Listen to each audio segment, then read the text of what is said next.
नमस्कार मंडळी. शरद पवारांनी भाकरी फिरवत पक्षाच्या प्रदेशाध्यक्षपदी शशिकांत शिंदे यांची निवड केली. जयंत पाटलांच्या राजीनाम्यानंतर आता पक्षाच्या धुरा शशिकांत शिंदे यांच्या खांद्यावर देण्यात आले आहेत. शिंदे हे वाणिज्य शाखेचे पदवीधर असून माथाडी कामगारांचे ते प्रभावी नेते म्हणून ओळखले जातात. लहान वयापासूनच ते समाजकारण आणि राजकारणात सक्रिय झाले. शशिकांत शिंदे हे मूळचे जावळी तालुक्यातील होमगाव येथील रहिवासी आहेत.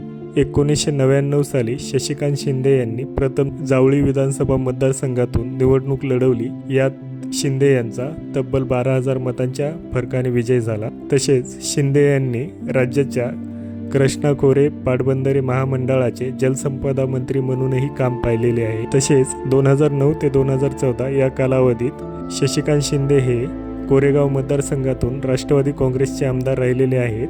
या निवडणुकीत शिंदेंकडून शालिनीताई पाटील यांचा पराभव करण्यात आला होता. शशिकांत शिंदे हे 2 पंचवार्षिक जावळी विधानसभा मतदारसंघाचे आमदार राहिलेले आहेत.